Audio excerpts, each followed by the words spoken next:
Look at this. I got headphones on. I got a mic going. Baby. If Huh? only people could see you now. Hey, no video. We've gone through this before. All right, No all right, video. all right. Welcome to This Commerce Life. This is a podcast aimed at small, medium entrepreneurs focused on commerce. I'm Phil, your host, and Kenny, your co-host, will join us as well. And we're going to talk to you about the world of retail and commerce and how things are changing in the world. Hey guys. Hey, How are you? Good, good. I just had to opt in to be recorded there. That Yep. friendly Zoom lady. yeah. They must have gotten huge trouble from somebody. That's why they had to go to that. Like someone must have thumped them big. You're violating my rights. Yeah, exactly. I had heard that the TikTok lady, like the standard voice in TikTok, is actually a Canadian, and she did sue TikTok. So like the generic voiceover, like voice to text in TikTok, is now migrating because it used to be they ripped it off of some lady who makes her living doing voiceovers. So Taking advantage of Canadians. How dare That's they? not nice to do on a good day. I That's know. not nice. Wow. just another thing to put on the list, you know? They could just Wow. cut her in. I mean, what are they making? They're making a cajillion? killing now? Yeah. I mean, so I would just give her a royalty like throw the her happy a birthday couple people. $100 million. Yeah. What's the big deal? Whatever's in your Make her pocket, happy. it'll be fine. Give her like 50 cents a sign on. She'll be making Jeez, billions. 50 cents a Yeah. sign on. What are you, a I bank? think like 0.05 cents Yeah. per sign on. Oh, still go be bigger. very More than happy. enough. Oh my God, a penny she'd be killing it. Buddy, Interact takes what? Like Oh, 0.03 or something, and like Oh, yeah. yeah, where? they're rolling it. Like, Exactly. Don't get me started on Interact. It's another one Oh. of my favorite companies. Yeah. yeah, I'll It's, bet. It's all good. Uh, Yeah. So That's, good. we all have our little favorites. Yeah, exactly. Mine's usually the internet folks. I have a great relationship with both my Oh, provider for okay. the cell and internet. Just love them Oh, to yeah. bits. Yeah. One of them went on the Fritz this afternoon in Alberta, and the whole east of Alberta didn't have any internet or telephone or anything. Apparently, someone, was that person on TV who doesn't call 811 before they dig, and Oh, knocked Jesus. out TV and internet and telephone No to the way. whole Oh, east of lovely. Alberta. Yeah. Oh, jeez. Yeah. Wow. That's Yeah, brutal. not good. That also shows you. I mean, seriously, if one guy can find the line, like you Yeah. might want to rethink the process just a slight little bit, right? I mean, Yeah. one little Fragile accident, balance, right? It's a little bit of a problem. Fragile balance. Jeez. Oh my gosh. Yeah. Oh my gosh. Exactly. Man. So It is Yeah. it's nice to meet you. We so for the listeners, we have Jeff Doucette on today. And Jeff is the general manager of Field Agent Canada. Yeah. And we met Jeff through our really smart, very young, very talented friend Bram, who was on the Yep. show not long ago. And then got us connected to Jeff. So thanks for coming on today. Yeah, it was great. I remember, just kind of sitting down one evening and discovering the podcast, to be honest, having a beverage and listening to Bram, and then scrolling through it. I was like, oh, there's Al Bates. And Al and I go way back, we from our Unilever days and all that sort of stuff. So it's been highly entertaining. And like I had said on LinkedIn, I was like, I can't believe I haven't come across this yet, That was very nice. Those of you are to say very that. kind words. Yeah. That was very nice of you. Yeah, I mean, yeah. I'm just assuming now that I've found the real reason you were drinking. Yeah. Listening to the pod, because apparently I've heard that from other people. Our podcast sounds best when drinking. Yeah. We Well, sound actually really good. It's okay. It's okay. It's just sort of nice, kind of turn the brain down a notch and just Yeah. listen for a while, and something that's relevant to the industry, but not like super not stuffy. intense Super and intense. like Yeah. stuffy podcasts I don't like. Yeah, So, we're pretty. I don't We're think we pretty class- anti-stuffy, actually. Yeah, I don't think we fit Yeah. stuffy too well. Pretty anti-stuffy. Yeah. Yeah. it's actually funny. This is my second podcast in 2 weeks, but my Okay. second podcast ever. Oh, wow. And my other one was on a dairy industry podcast out of the UK. It was Okay. just like, what am I doing on that? But wow, interesting. And how was that? It was fun. It's really interesting, and I was kind of glad, to be honest, that I had listened to the one with Bram and the one with Al. Is just sort of gradually cascaded into it, and it wasn't like, okay, we're going to start now. Like I've done tons of radio interviews, and it's kind of like, okay, we're starting, and it just kind of flowed right into it. And at the end, it was like, yeah, okay, we're done. And I was like, I didn't even know we were doing it. It was great. I think that's the beauty of it, though, right? They just shoot the shit, and where it goes, and you just go for the ride, right? That's awesome. Yeah, no, it was a lot of fun. So absolutely. So a dairy one. So what'd you talk, like milking cows? Like what goes on? Cheese, yogurt? Yeah, well, honestly, we've stumbled across this with Field Agent. My family lived in Newfoundland. Right, it was just like Sorry, guys. It's okay. We're done. No problem. So Are you thanks done? for showing up, Phil. We had a great conversation.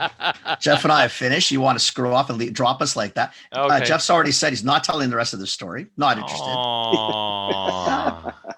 We had a nice conversation about Mr. Bates.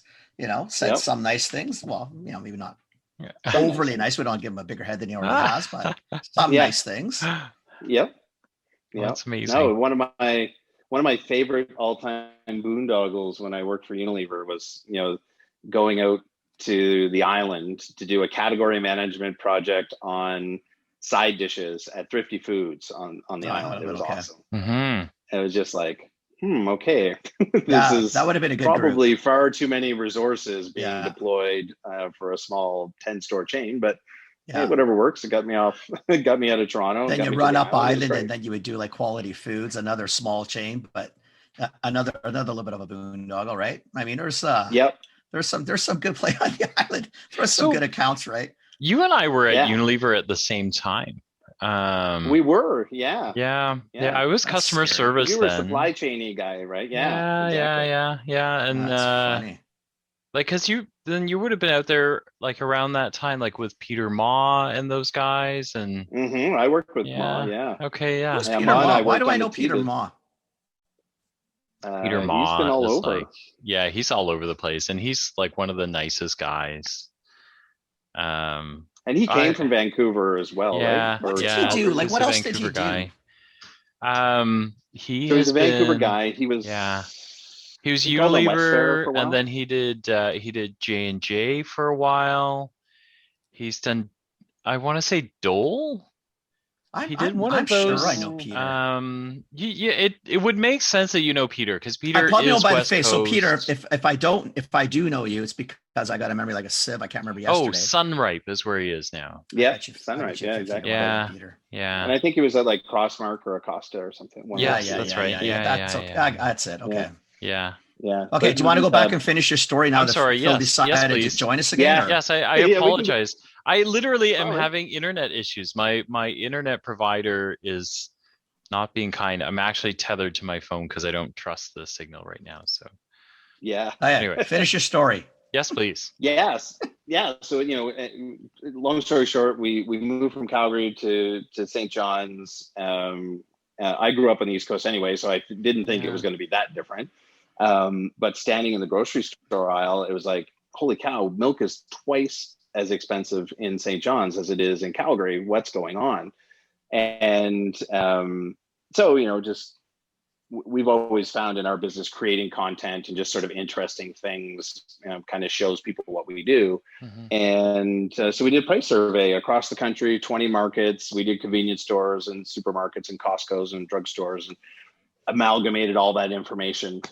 And if I've done one interview about milk prices, I've done 100 in the last 5 or 6 years. It's the most downloaded item off of our website. It gets huge consumer traction.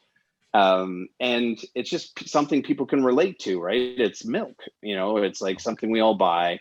And just this, interesting kind of dichotomy of if you took two similar liquids, if you took 2-liter Coca-Cola and you looked at it in Vancouver or Wetaskiwin or Chicoutimi or Halifax, at a Walmart, it would be within pennies of each other or exact same price, right? For sure. Yeah. And then you take milk with all of its, supply chain management, or supply management, and the dairy boards and the quotas and all of the stuff that builds into it, and you get an item that is 150% more in one city versus another. It doesn't really make a lot of sense. It's pretty huge. So we just published the milk report. If you're really interested in milk, you can dig into the numbers and kind of. It's silly, but I mean, I know 4-liter milk. I think in Vancouver it's probably $4.47 to $4.97. Yeah. In that range, yeah. In the mass chains, right? And I'm sure that all of my independent grocers are probably in that $5.99 to $6.99. I mean, if your convenience is going to be in that area. So you're telling me like in St. John's, it'd be like close to what, $8-9? Well, the problem in St. John's is, one of the problems, but obviously an island that's a rock with not a lot of cows. But also they don't have the 4-liter format. So they just have 2-liter cartons. And so they have like this sort of structural issue where they don't even have the bigger package.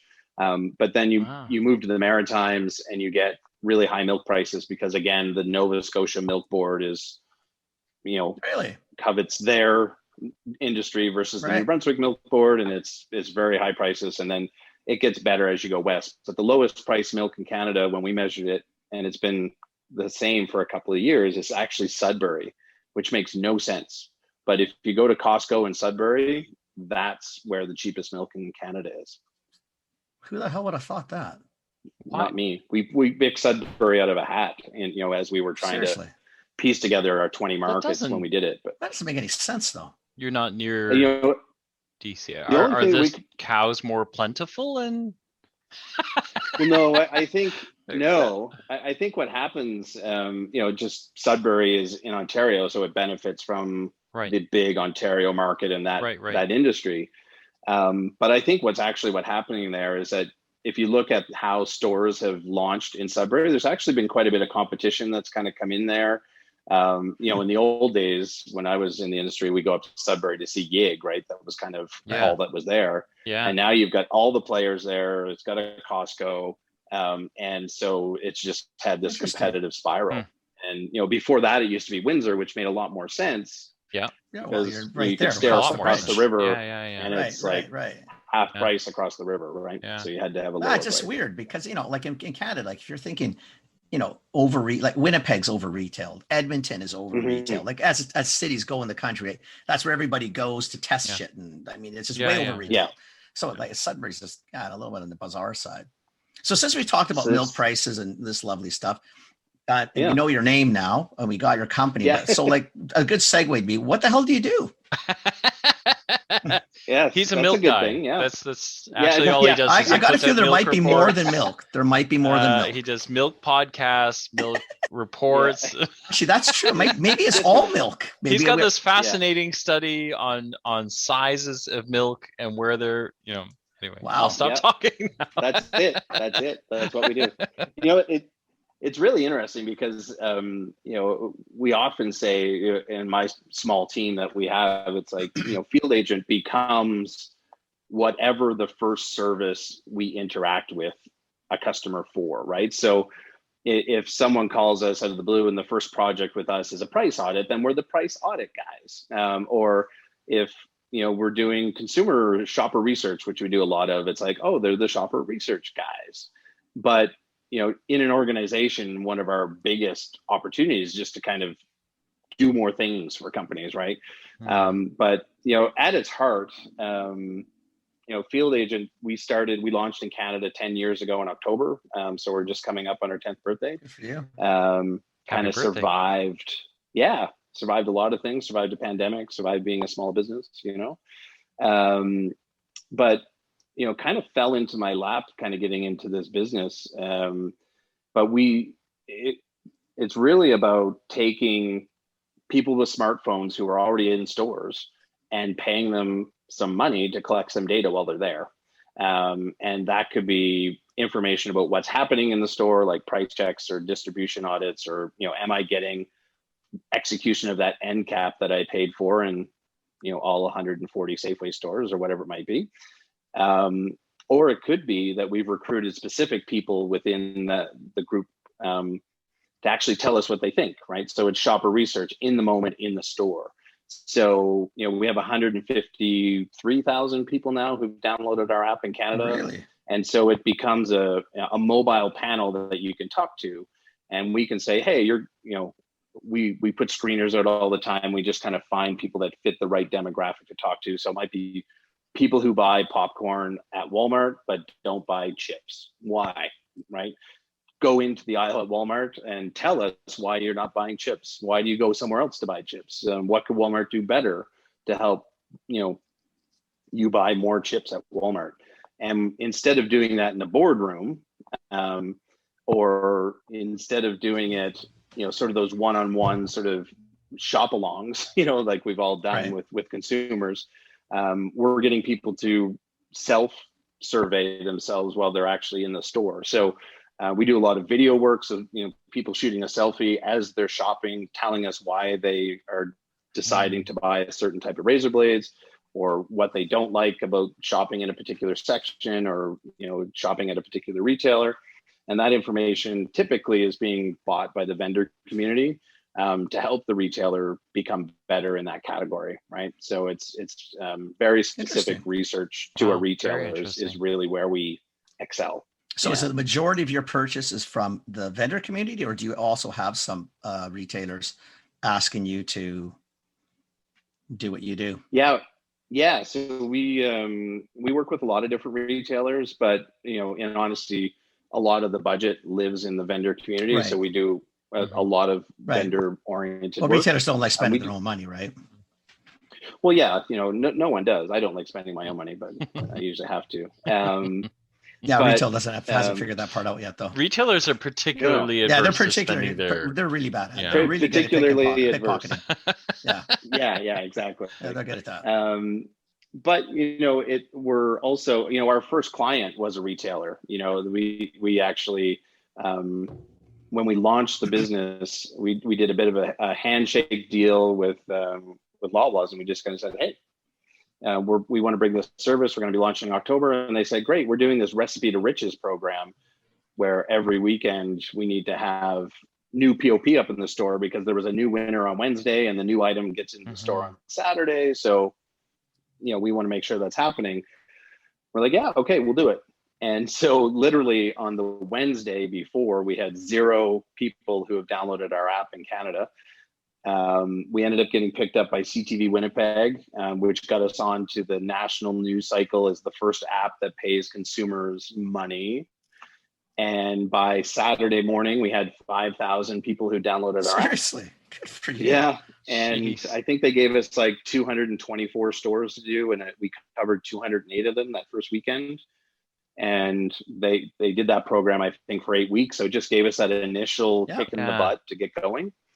And we've just kind of scratched and clawed from there and convinced people to give us a try. And there's our biggest customer, their first transaction with us was on a MasterCard. So it was like small little project, low risk, see how it works. Wow. And then it just kind of grows from there. So it's been fun. We're not doing rocket science. What's really great is just this whole idea of consumers are smart enough to collect information for you, right? You don't necessarily need someone to sit behind a steering wheel to drive from Sudbury to Timmins and pay them $50 an hour to collect that same information. So right. It's really been there's 100 reasons why you shouldn't do that now, right? There definitely is. Yeah, most definitely. Yeah, most definitely.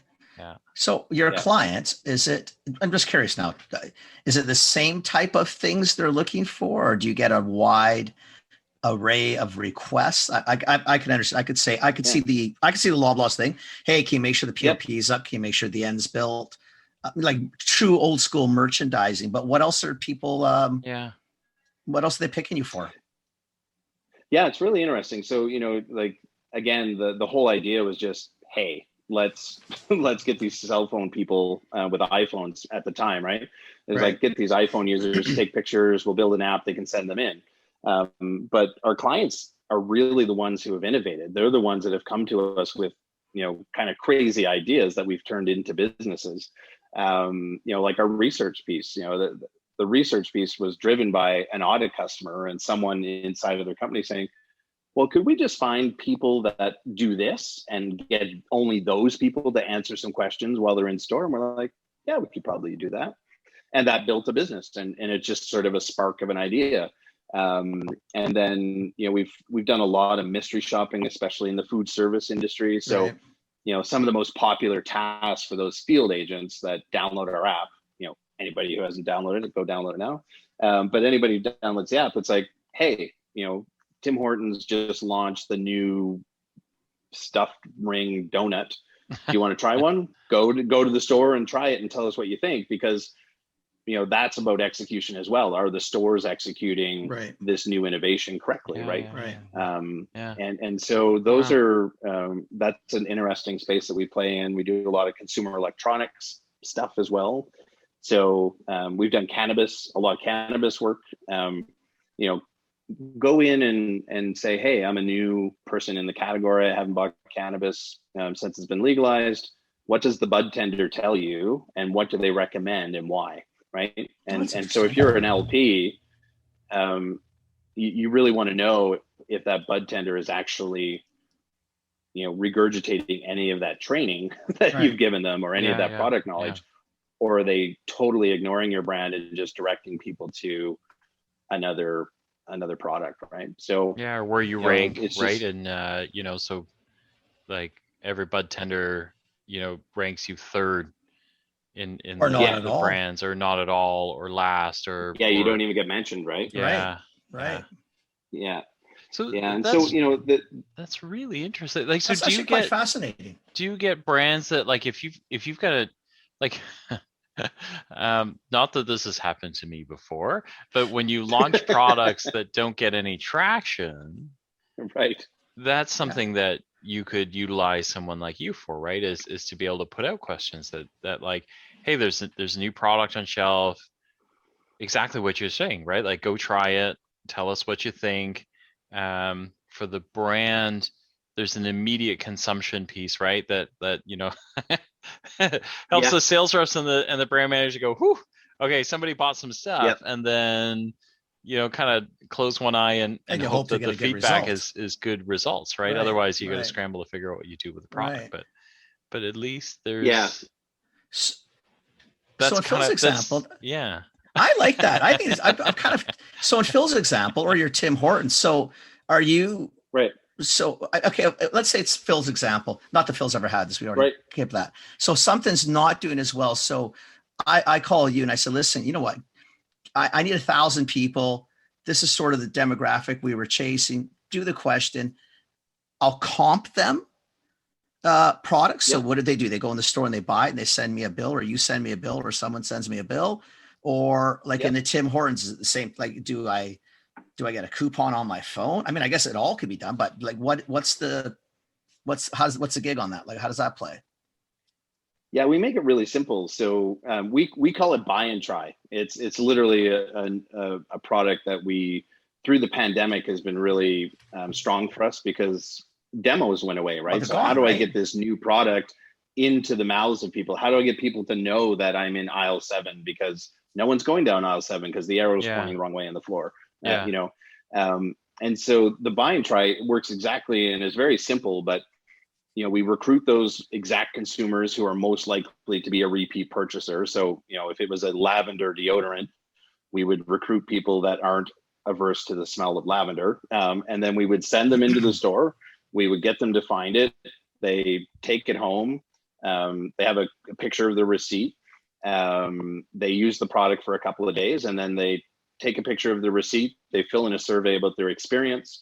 And then we reimburse them for the purchase of the deodorant. The brand gets a whole, sort of user experience in the moment of using this product.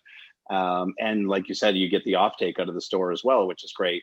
And it's really scalable. Sort of it could be really small companies, when we work with a lot of very small brands to do that, and it's a small investment. And then on the other end of the scale, we're managing the whole Cans and Hands program in the US for some pretty big beverage brands. And so highly scalable, and with 150,000 people across Canada, you can find that right group of people that, if they try it, they're most likely to repeat. So we have a lot of companies who will come to us and, they've got brand X sensitive toothpaste. And they're like, well, we want to recruit people from brand Y sensitive toothpaste. So can you find me those people? Sure, no problem.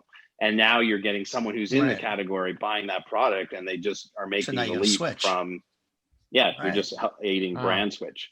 And then the other sort of small piece to that is that we get people to go and actually place an honest review online for that product as well. So where e-commerce has been kind of booming, what we found is that so many brands, if you go on the major websites that have reviews on them, a lot of products in the portfolio have 0 reviews or 3 reviews, and they're just not getting picked up by the search engines in the retailer site because the reviews are so low. So we just we find those right people, we get them to go buy the product and write an honest review. We don't filter them. You could give it a 1 out of 5 if you really think it's a 1 out of 5. But the most important part is we ask them to write a 30-word review to explain why. And those people are actually legitimate people who have bought that product at retailer X. So it's not kind of fluffing up your reviews, and we're not filtering them. So it's the same thing. They have to take a picture of the receipt, so this is a legit. Exactly. This wasn't a bullshit review. It's a true review. Interesting. Yeah, like we've literally, had, we've done frozen pizzas, right? And it's like we need the receipt, and we need to see a picture of the pizza that's been cooked, right? Because the mobile phone is with someone every step of the way, you can capture every step of the way. So we're taking pictures in store, we're getting their impressions of how hard it was to find. And then along that whole process of preparing it and eating it and that sort of thing. But what we have found as well is that different from a sample that shows up on your doorstep and it's like, look at this new deodorant from brand X, great. When you actually are asking that person to go into the store and do the shopper journey and find the product and where it lives, if I like it, now I can put it on my shopping list and it's like, oh yeah, that's there in the store. There's that mental component of being in the store that you're also building, right? Which is kind of a nice value add for the brand too. So in terms of the feedback you're getting back, so if I'm a client of yours, I guess I can ask you, here's like 4 multiple choice, or can you give me 100 words, or like what do the typical 153,000 spit back at you? I'm assuming some are probably verbose and might write a small essay, and like, well, so what do I get? How or can I dictate what I get, or how do I do that? Yeah, it's absolutely custom, right? So every brand has different things that they want to measure. We sort of have a bit of a template that are sort of questions that have worked well in the past, but it could be some multiple choice questions. It could be some free form questions. We've had people shoot video selfies. We've had a really neat one, which was actually even before a product was actually bought, was in the marketplace, we shipped these items to moms with kids under a certain age and got them to keep them inside the brown corrugate box until they revealed them to the children, and they were videotaping that whole experience. And it was like, hey, would you want this in your lunchbox? And you saw the kids going, I really want this in my lunchbox. That would be awesome. That's huge. And you take 3 or 4 of those videos, you splice them together, you take them into your buyer and you say, hey, these are your shoppers. We recruited people from your chain. This is their kids going absolutely bananas over this product.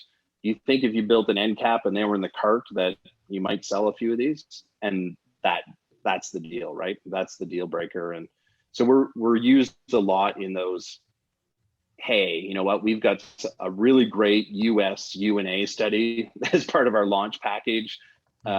It's not specific enough, and a retailer's given us a hard time about this listing. Let's go talk to their shoppers and see what they say.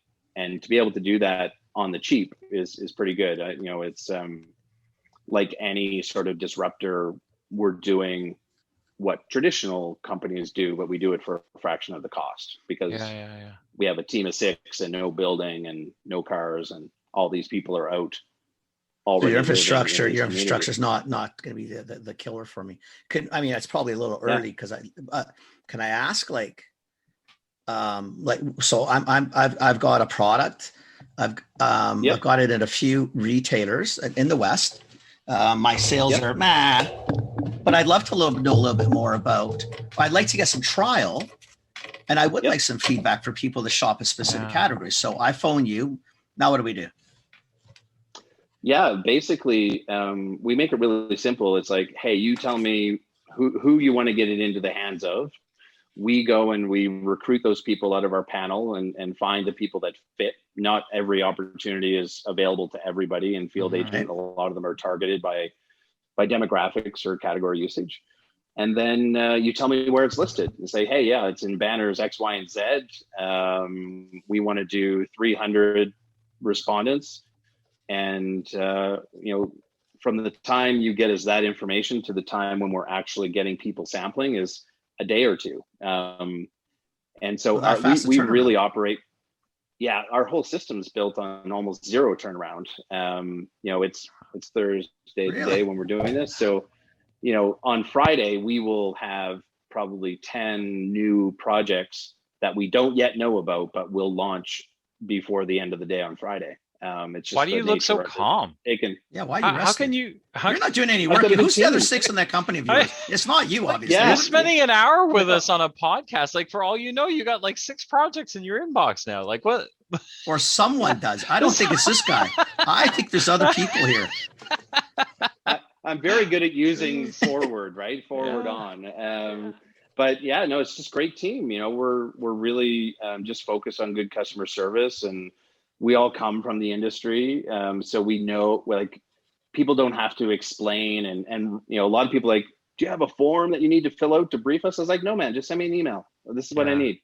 And then our team can just do it, right? Like, we've got, it's about eliminating the friction. It's about saying, one of the things we learned early on is that nobody actually has good store lists. If you ask one of our clients for a store list, they're like, well, yeah, I could kind of find that somewhere. And it's a PDF scanned in copy. It's not even electronic. It's brutal, right? It's like from 5 years back. And so one of the things that we do, and one of the things we do is we maintain the most impeccable store list in Canada across all channels. And that just makes it easy for a customer to say yes to us, right? When you say, oh, I want to do something at Circle K, but I don't have a store list. Like, no problem, we'll do it. Got it. And I can also ask you though, listen, okay, I've got a product and it's in a chain in the West. They're spread out over 4 provinces, but you know what? I only want a couple cities that I'd like data from, but I'd like 2 cities in each province. You do it? We'll do it. Absolutely. Yeah, we're doing that literally tonight. That was a project that one of the last things I dealt with this morning was just like, hey, we want to see 10 stores, what's happening in this category. And we'll do it. And it 10 stores for us, it will take us an hour or 2 to be complete, right? Because we've set it up. So it could be any London Drugs in Calgary, right? So you've got multiple to choose from. And I've got 500 people in Calgary with our app. So once we send out that push notification saying, hey, you can make money doing something nearby, boom, it's gone, right? And so, people are pretty amazed by the coverage because it's like, we have 92% coverage of Canadian retail. If you were to do an audit with us, if you gave us all the Walmart stores, for instance. That's crazy. That's insane. I guess, but if you got 153,000 people, you don't think it. Well, obviously, right? But I mean, who thinks that way? And all channels, the game, right? Yeah, all channels, anywhere. So FDM, convenience, or natural, if you want, whatever. Yeah, we do a lot of work in natural. Our biggest channel in terms of number of audits is convenience. Really? But we'll cover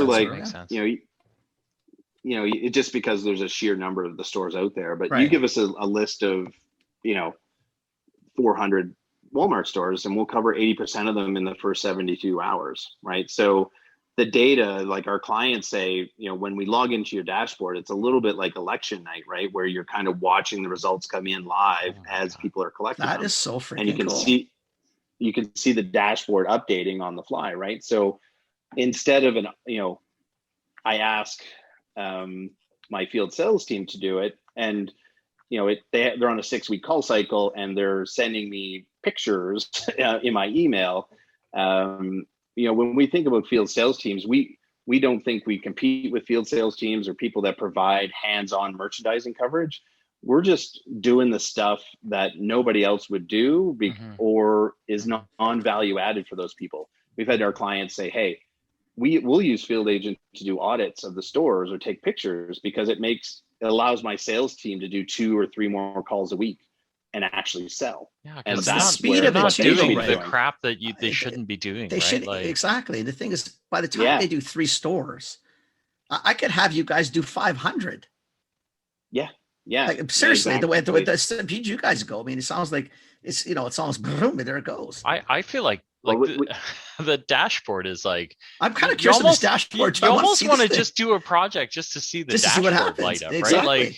right? Like, because how many retail projects have you done in your lifetime where you're like, you sit and wait. Is anything gonna fucking show up? Like, God. Am I getting the same planogram? 5 weeks picture? later, you're getting data. Like, fuck, man.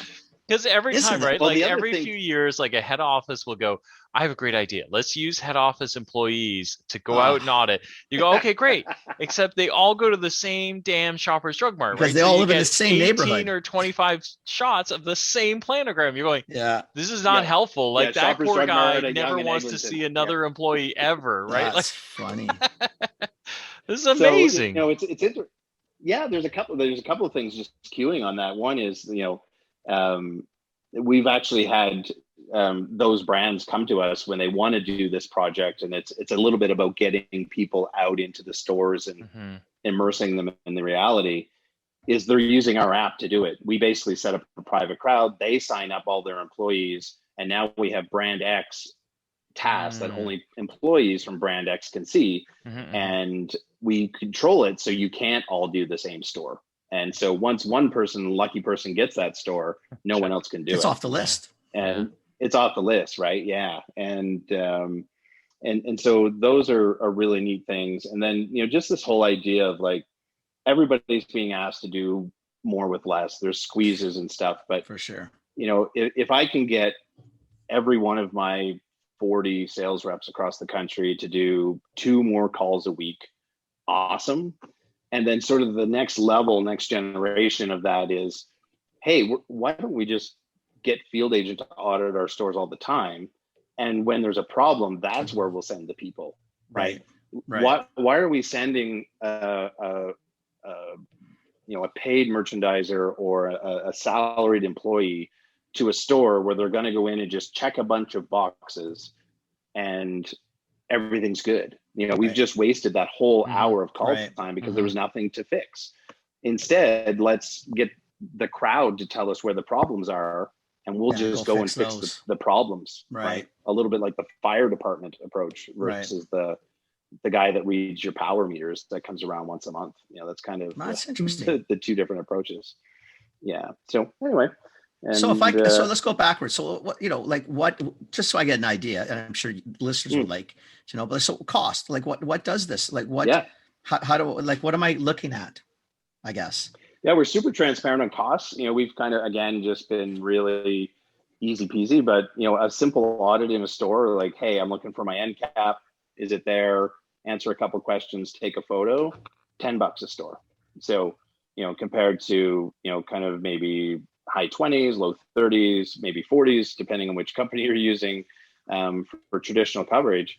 You get it super fast and you know what's happening right now, and you've got it for a third of the price. And so when I say we're doing stuff that people just wouldn't do normally, it's because you wouldn't pay $40 to go check on a floor stand. You might pay 10, right? You'd pay 10. The reality is, unfortunately, we all pay 30 to 40. You know why? Because who's going to, like, what merchandising team was going to go to a store for $10? None of them. Like, everybody wanted 20 or 30. Like you wouldn't even, like you go into a store, you buy free product, you buy some product, you're at $10 for the store, right? Like, it's just something you would do for sure. There's no way you wouldn't do it. See, but on this, that's pretty impressive. Like, the reality is, like, they can't make money, right? that model, they need to charge charge that agree, just to agree. $30 to $40 is reasonable because I burn it's an hour of time per location. It's not going to work. But if I could pay $10, but have you rattle off. So literally, I could pay $10, get 100 people, you rattle off 100 stores, and by the end of the night, I actually could probably have it all done. What merchandising team is going to do that? Not to knock merchandising teams. That's not the point. No. The infrastructure is not built for that. No, and we were, shoppers are in stores on the weekend.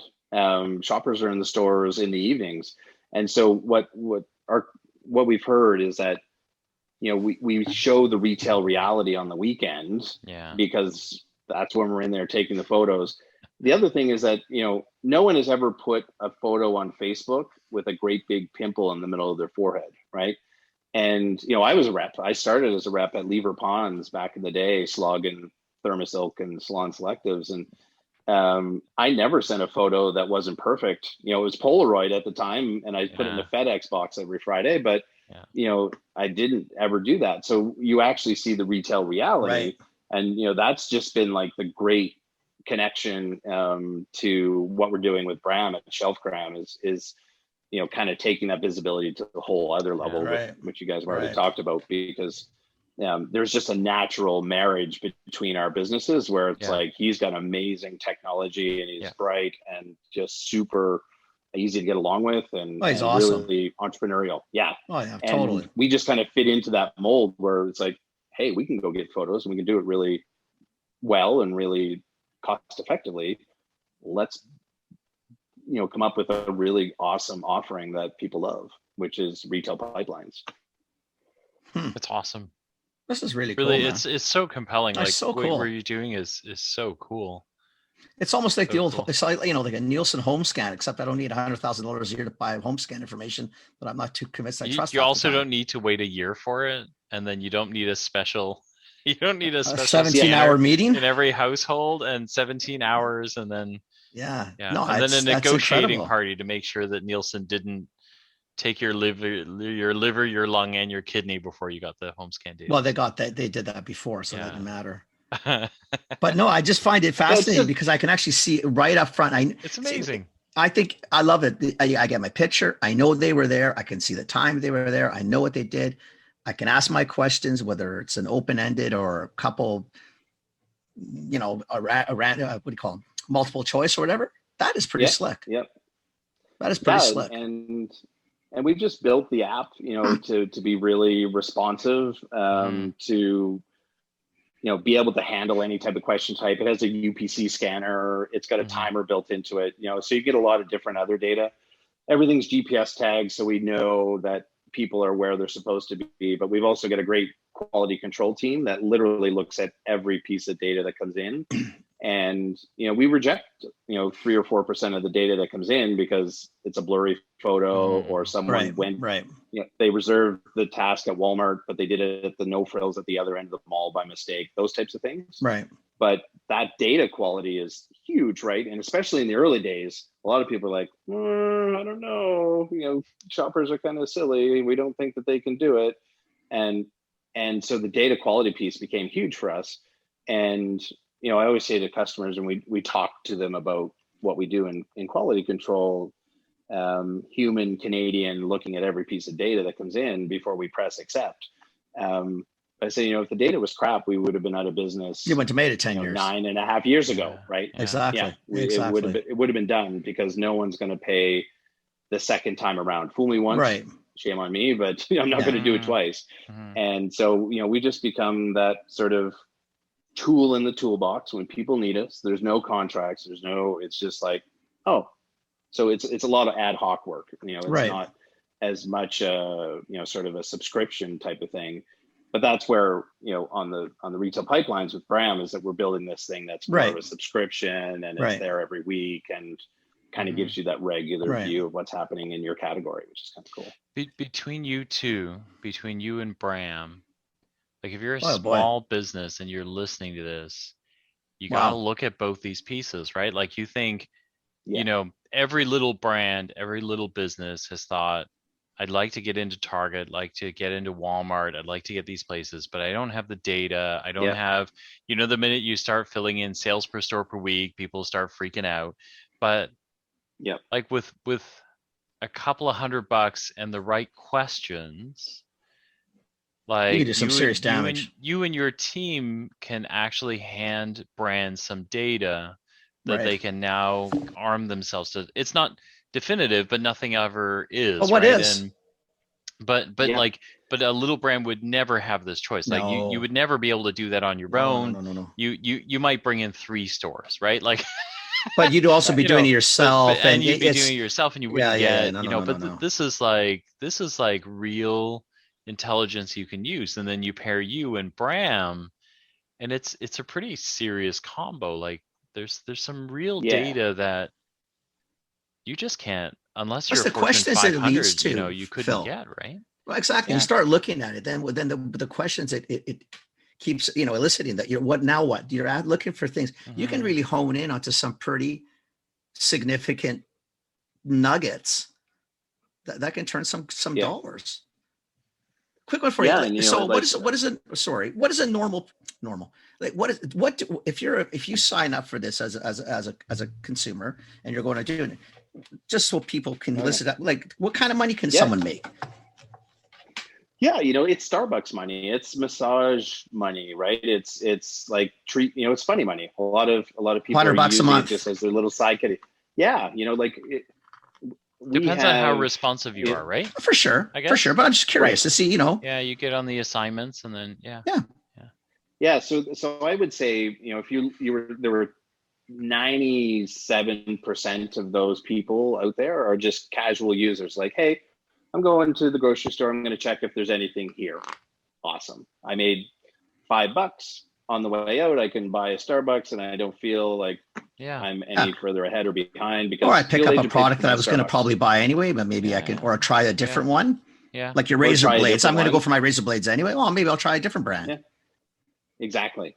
And then we've got this army, small army, and what we call the super agents. And there's about 500 or 600 of them.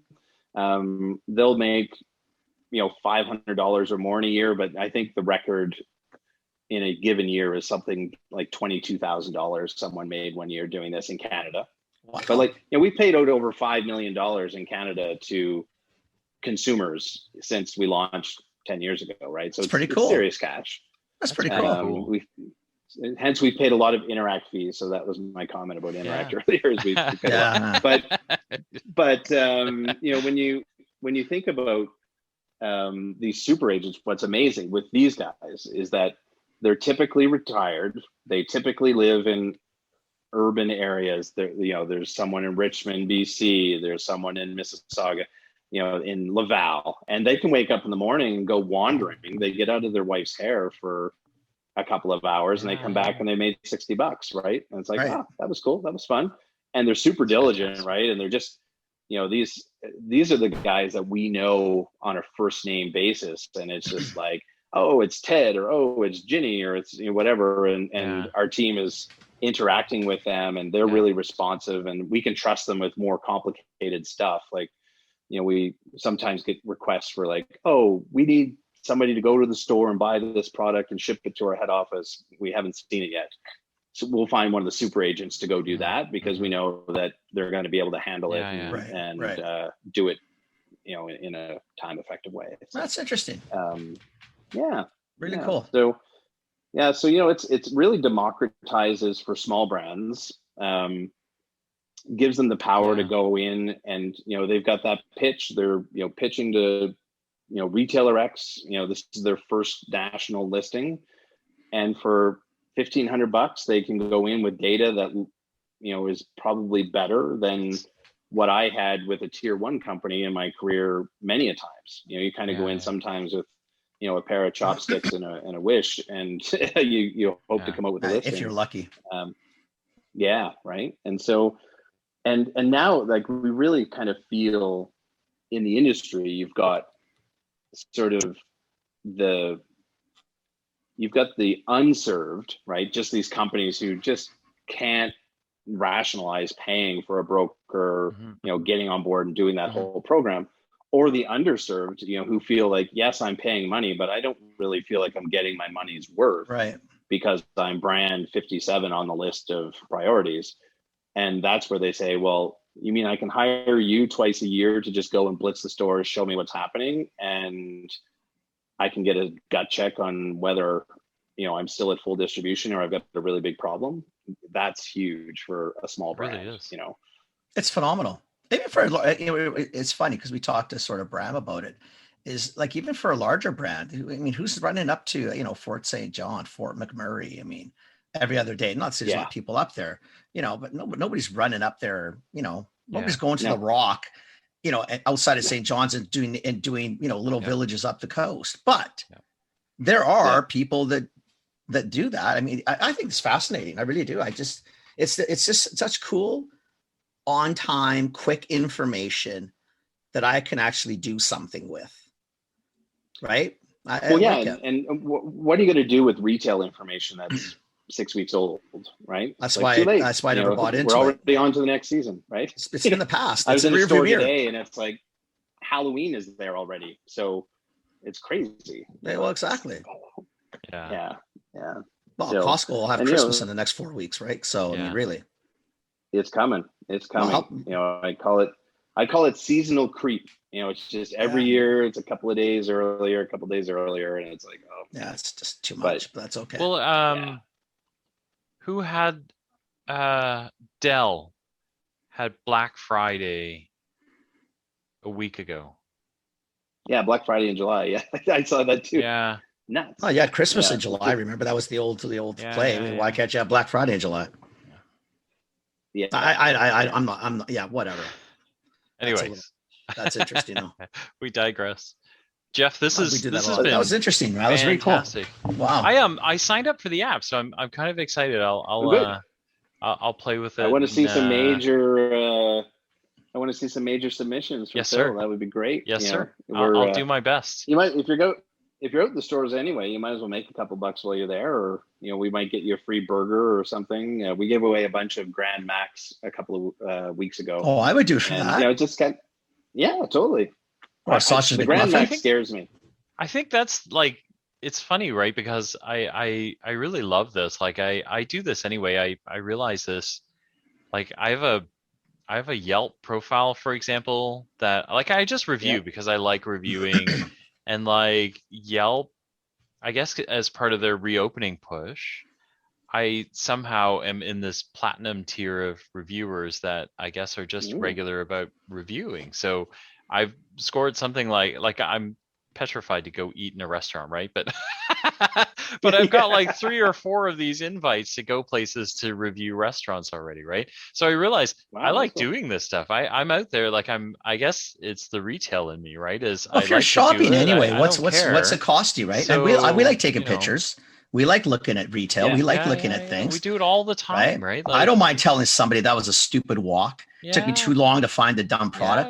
I'm not no problem, going to a retailer and saying, buddy, just so you know, this is really screwed up. I don't know what the hell you're thinking. What'd you shove it in there for, right? Exactly. You couldn't have made it any harder for me, right? Yeah.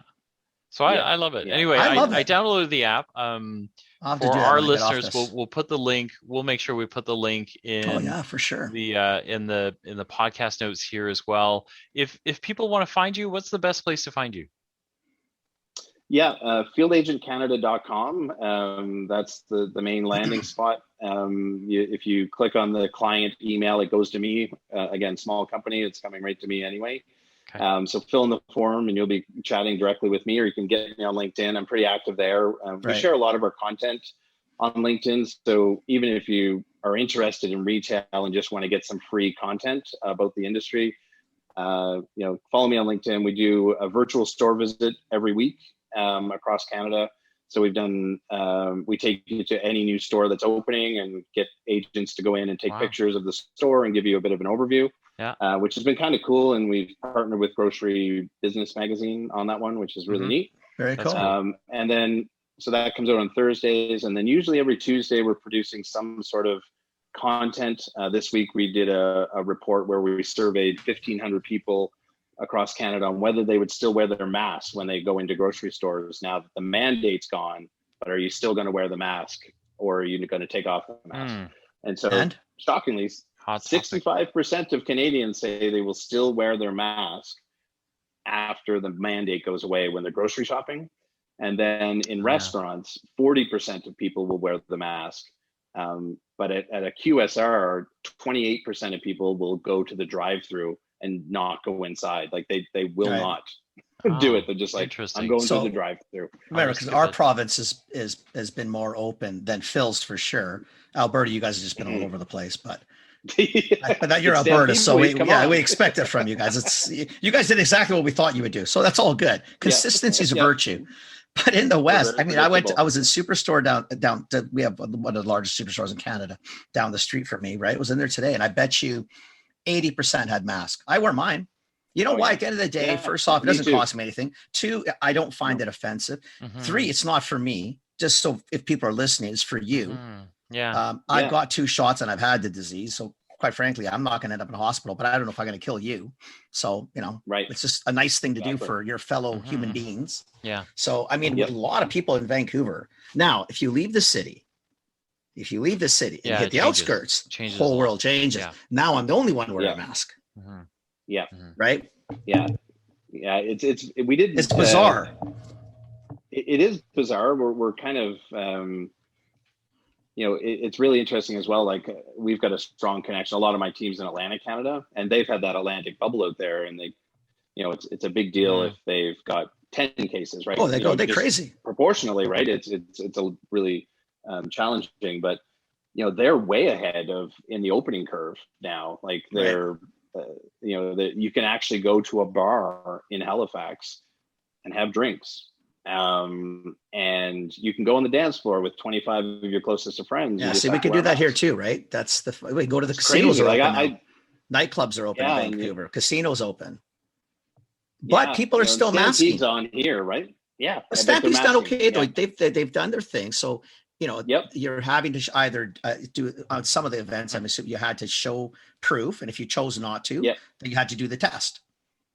And if you chose not to do that, well, then I guess, there's only so far we can take you, right? I mean, you got to work with us a little bit, but it's just, it's all good, right? Interesting. Yeah. Apparently that's a pretty cool thing, buddy. That's good for you. Yeah, no, we're really proud of it. And, the Canadian business has done, it's almost perfectly made for Canada, right? Big country, lots of driving time. Let's eliminate all that. Lots of space in between stores. Yeah, exactly. But, we're, the field agent business started in the US. We're available in 7 other countries as well. So, it's kind of got its traction right around the world, which is kind of neat. So what other countries, just in case? The US, Canada. Yeah, US, Canada, Australia, the UK, Mexico, South Africa, Ecuador, Spain, and more to come this year. And your base of people. The 153 is all in international, or is that Canada? That's Canada. There's over 3 million internationally. Holy shit. Yeah, crazy. So it's pretty huge. Yeah. That's amazing. Isn't that cool? Because there might be a Mexican play in there too.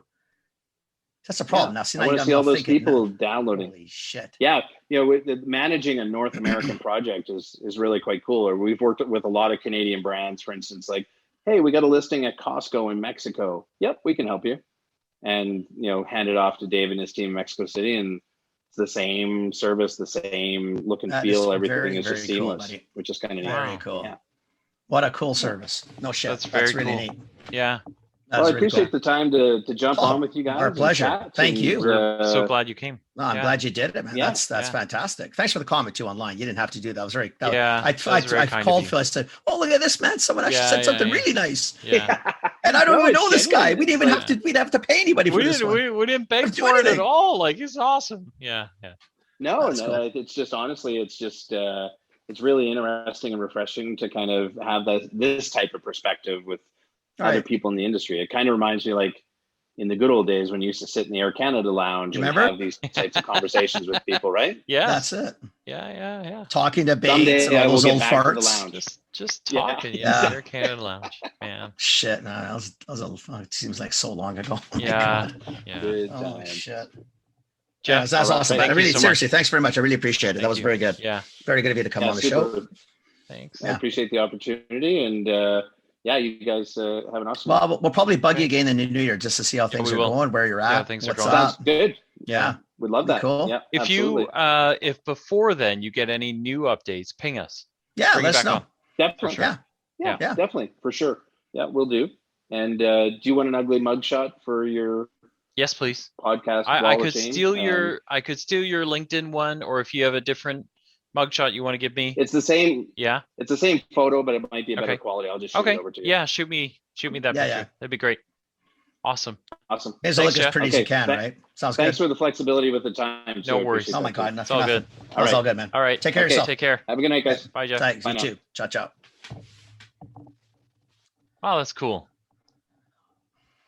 You and I are both thinking all sorts of things right now. Well, but that's really cool. Yeah, because people can't. People, I mean, they hear this. 4 or 5 days later. Yeah. But we're chatting during this, thinking, "Hey, how about this brand? Hey, how about this brand? What about that one? What do you think of that?" I had the same one. I was thinking all along. I was thinking, shit, this would be really good for that product because I love to see. Yeah. You know what I'm getting, what I'm trying to is the trial. Yeah. I think here's we can say it without saying it. So Kenny and I, we're looking at a brand that's launched some products, and one of them in particular, we're sure is something that should make it, but it's not moving right now, right? And struggling. So if you think of like a classic brand problem is you're sure, all the years of training you've had, you're sure this is a product that's going to fly.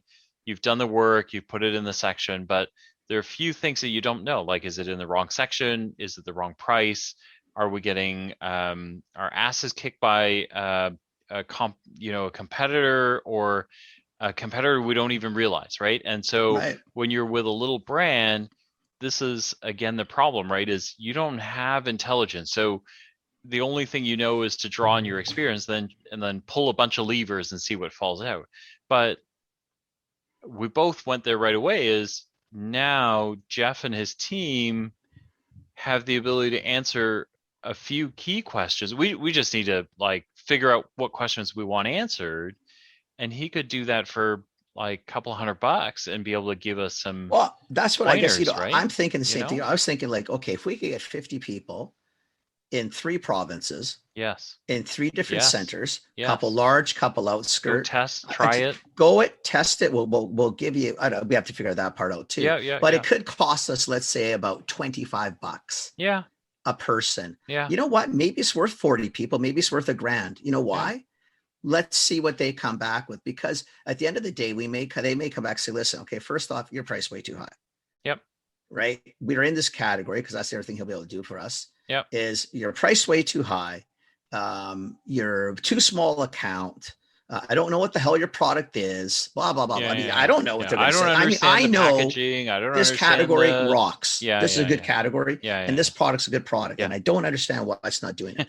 And it's pissing me off no end, right? Yeah. But this is a great, seriously, if you're still listening to us at an hour and 8 minutes in, but if you are, and you're a small company, this is the option that you have, right? Because the other options you would have otherwise would be, well, I've got to go price. I've got to drop the price on what else thing, do you do?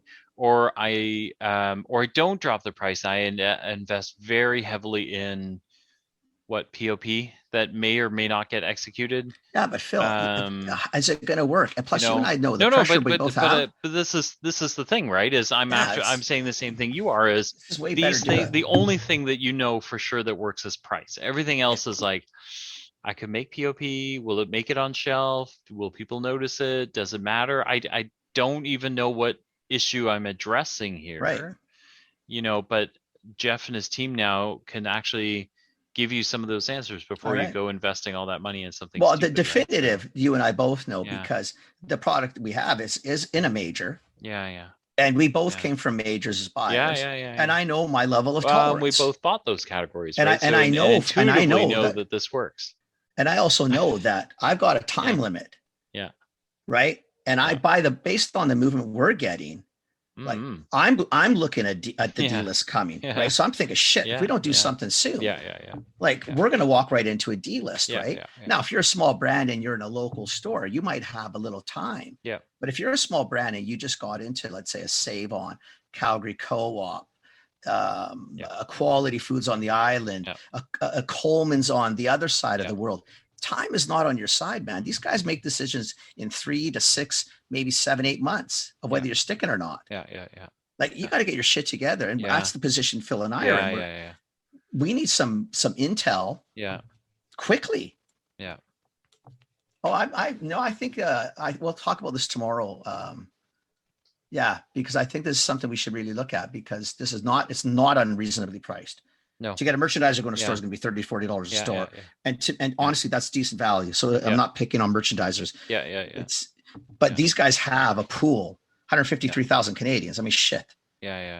It's a nice broad pool across the country, $10 a store, plus what I got a comp. Big shit, man. This is worth every penny. I know. Yeah, this is no brainer. This is a great episode.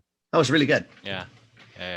Okay, I got to have a cup of coffee and a piece of pie because I